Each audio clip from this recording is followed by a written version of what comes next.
Welcome to MCQtestPrep. Think you're ready for the NCLEX? Test yourself with these 25 challenging cardiovascular disorders questions for 2026.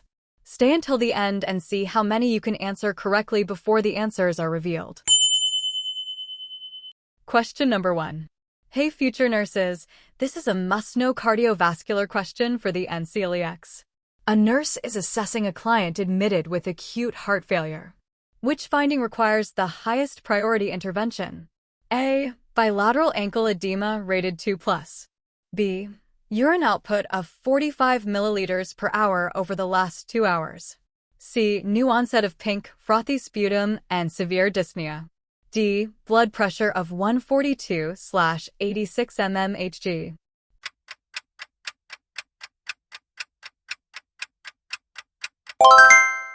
Answer C.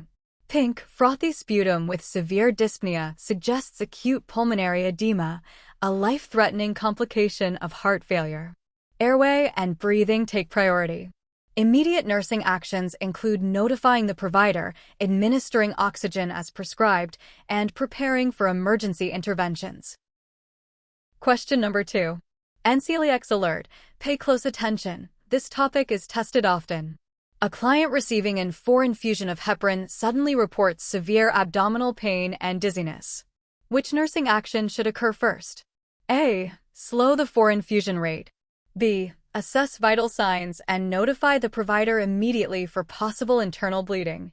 C. Encourage oral fluids. D. Place the client in Trendelenburg position.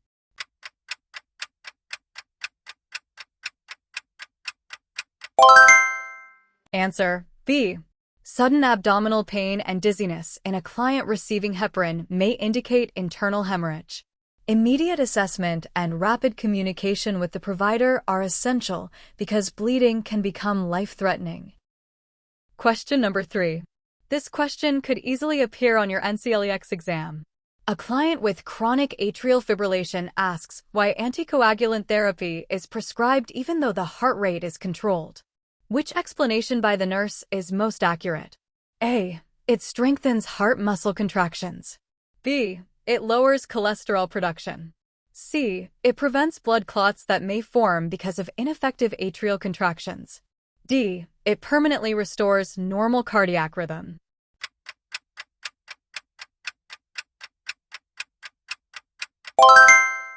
Answer C. In atrial fibrillation, blood may pool in the atria due to ineffective contractions, increasing the risk of thrombus formation and stroke. Anticoagulants reduce clot formation but do not restore normal rhythm. Question number 4. Think like a nurse. What's your priority in this situation? A nurse is caring for a client who develops sudden chest pain after a cardiac catheterization.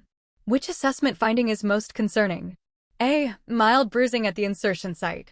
B. Heart rate of 78 beats/minute. C. Temperature of 37.2 degrees Celsius 99 degrees Fahrenheit. D. Blood pressure of 84/50 millimeter of mercury with muffled heart sounds. Answer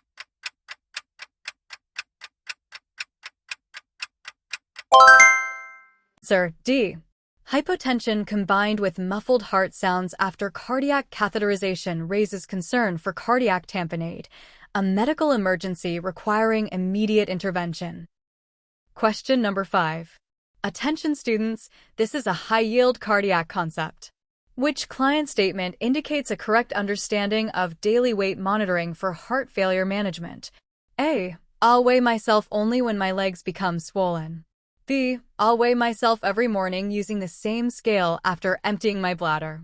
C. I'll weigh myself once every week after breakfast. D. I'll skip weighing myself when I feel well.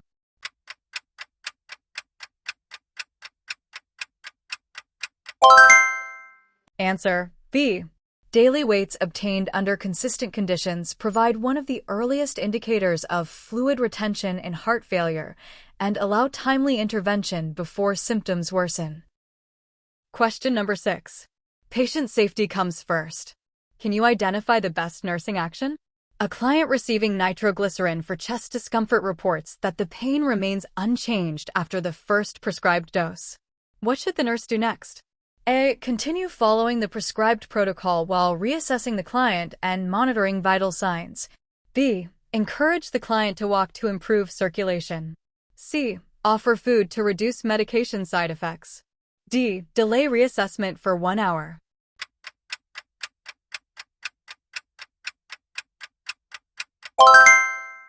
Answer: A. Persistent chest pain requires continuous assessment and adherence to prescribed emergency protocols.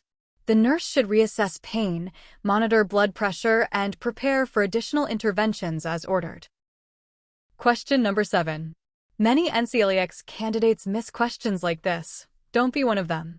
Which assessment finding is most consistent with decreased cardiac output? A. Warm skin and bounding pulses.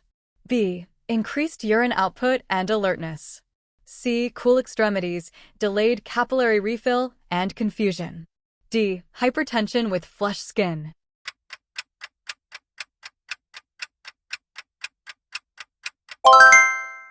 Answer: C.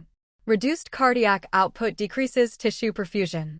Cool skin, delayed capillary refill, altered mental status, and reduced organ perfusion are common manifestations. Question number 8. Here's another important cardiovascular scenario to test your clinical judgment. A nurse is caring for a client with infective endocarditis. Which observation requires immediate reporting? A. New onset of slurred speech and unilateral arm weakness. B. Fatigue after walking in the hallway. C. Temperature of 37.8 degrees Celsius, 100 degrees Fahrenheit. D. Decreased appetite during lunch.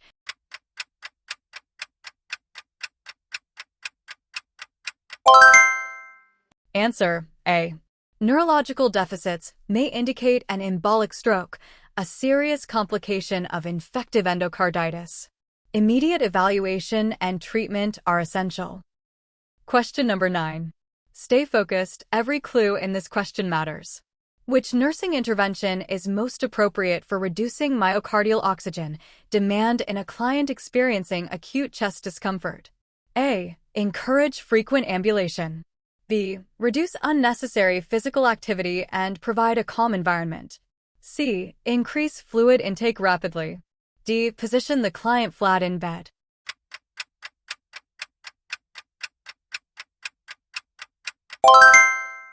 Answer: B. Reducing physical and emotional stress decreases myocardial workload and oxygen demand, helping limit ischemia during episodes of chest pain. Question number 10. This is a common NCLEX-style priority question. Let's see how you do. A client recovering from a myocardial infarction asks why smoking cessation is strongly recommended. Which response by the nurse is best? A. Smoking mainly affects your lungs but not your heart. B. Smoking permanently lowers blood pressure. C. Smoking decreases the risk of future cardiac events after a heart attack. D. Smoking increases heart workload, damages blood vessels, and greatly raises the risk of another cardiac event.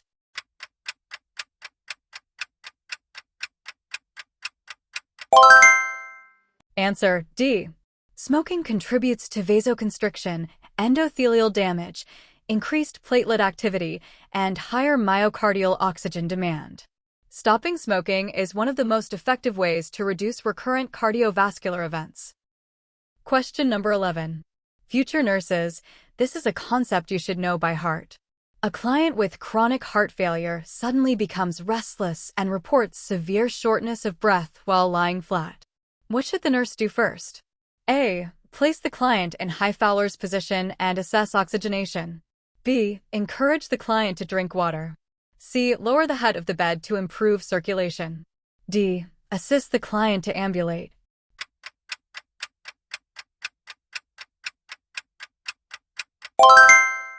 Answer: A. Orthopnea and sudden dyspnea suggest worsening pulmonary congestion.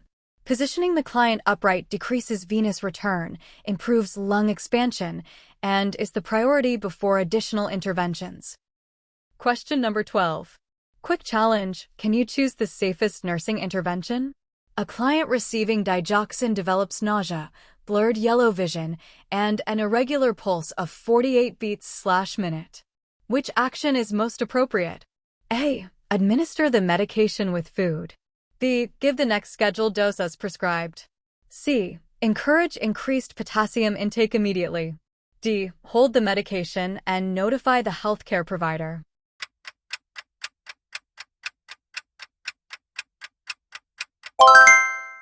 Answer D.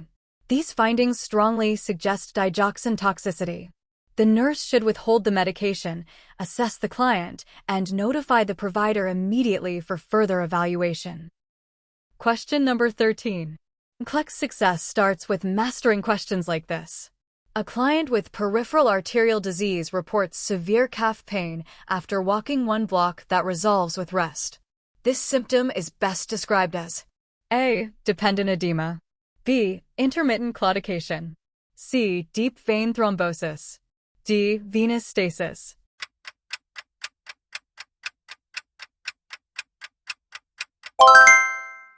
Answer B. Intermittent claudication is exercise-induced muscle pain caused by insufficient arterial blood flow.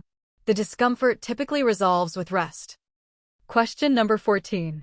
Attention! This question tests your critical thinking skills. Which assessment finding indicates that thrombolytic therapy for an acute myocardial infarction may have been successful? A. Persistent crushing chest pain with no rhythm change. B. Decreasing chest pain accompanied by improvement in ST segment elevation. C. Increasing blood pressure and worsening dyspnea. D. Development of bilateral crackles throughout both lungs.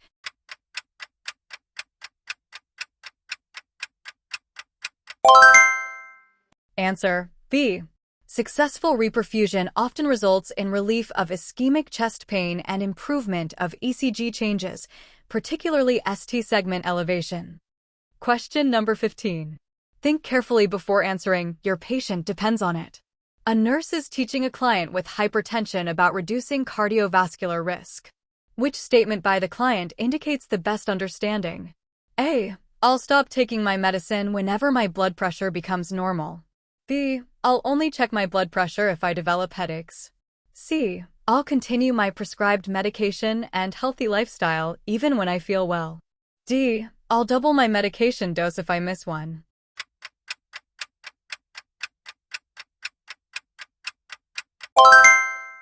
Answer C. Hypertension is frequently asymptomatic.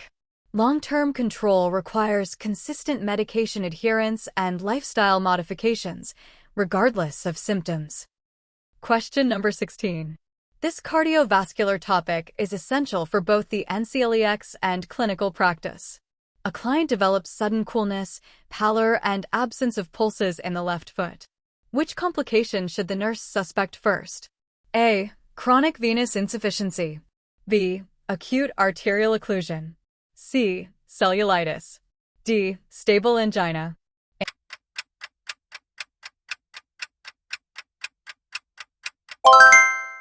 Answer B. The sudden loss of circulation characterized by pain, pallor, pulselessness, coolness, and possible numbness indicates acute arterial occlusion, requiring emergency treatment. Question number 17. Let's see if you can recognize the priority patient. Which laboratory result is most important for the nurse to review before administering warfarin? A. Serum sodium. B. White blood cell count. C. International Normalized Ratio, INR. D. Blood glucose.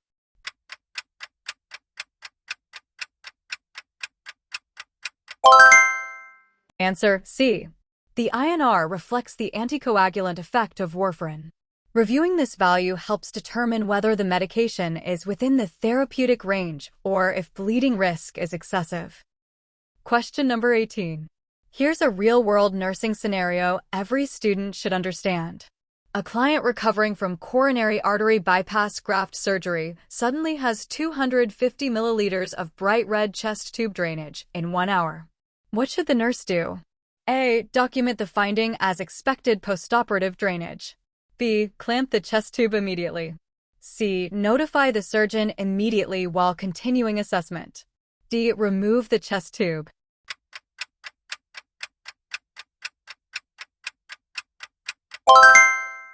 Answer C. A sudden increase in bright red drainage may indicate active postoperative bleeding and requires immediate notification of the surgical team. Question number 19. Exam tip: always identify the most urgent problem first. Which client is at highest risk for developing infective endocarditis? A. A client with seasonal allergies. B.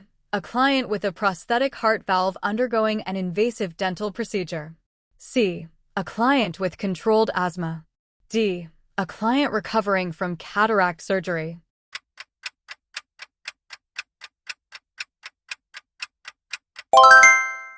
Answer B. Clients with prosthetic heart valves have an increased risk of infective endocarditis, particularly following procedures that may introduce bacteria into the bloodstream. Question number 20. Can you spot the assessment finding that needs immediate attention? A nurse evaluates a client with right-sided heart failure. Which finding is most expected? A. Productive cough with pink frothy sputum. B. Jugular venous distension and peripheral edema. C. Severe crackles throughout both lungs only. D. Persistent dry cough without edema.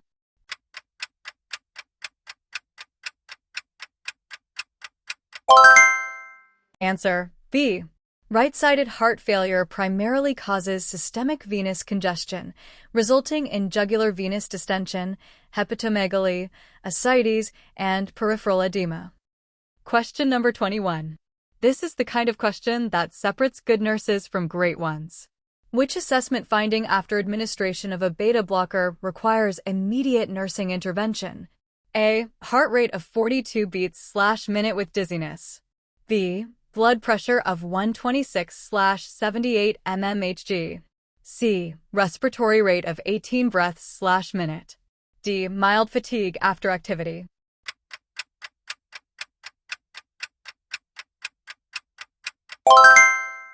Answer A. Symptomatic bradycardia may significantly reduce cardiac output and requires prompt assessment, withholding additional doses if appropriate, and notifying the provider. Question number 22. Stay sharp. This cardiac question requires careful clinical reasoning. A client with heart failure is prescribed a sodium-restricted diet. Which meal selection demonstrates the best understanding? A. Ham sandwich with potato chips.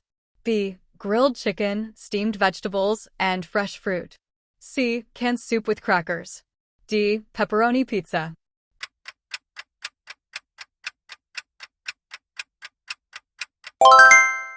Answer B.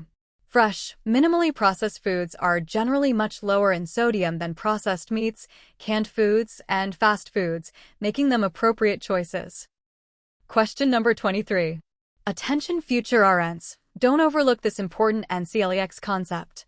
A client with unstable angina reports chest pain at rest that is becoming more frequent. What should the nurse recognize? A. This is an expected finding that requires no change in care.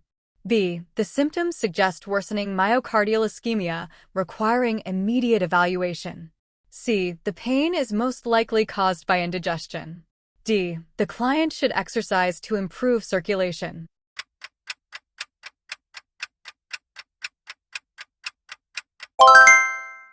Answer B. Chest pain at rest that is increasing in frequency or severity suggests unstable angina, which may progress to myocardial infarction and requires urgent assessment. Question number 24. You're doing great. Let's take on another challenging cardiovascular question. Which nursing assessment best evaluates adequate tissue perfusion after treatment for cardiogenic shock? A. Warm extremities, improved urine output, and increasing level of consciousness. B. Increasing peripheral edema only. C. Persistent confusion with decreasing urine output. D. Cool skin with weak peripheral pulses.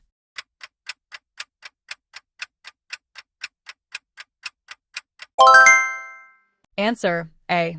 Improved perfusion is reflected by better mental status, adequate urine output, improved skin temperature, and stronger peripheral circulation. Question number 25. One more NCLEX-style challenge. Show us your nursing judgment. A nurse is educating a client about reducing future cardiovascular events after discharge following a myocardial infarction. Which client statement demonstrates the highest level of understanding? A. I'll stop exercising to avoid stressing my heart. B. I'll take my medications only when I notice chest pain. C. I'll follow my medication plan, attend cardiac rehabilitation, eat a heart-healthy diet, and avoid tobacco. D. I'll return to all normal activities immediately.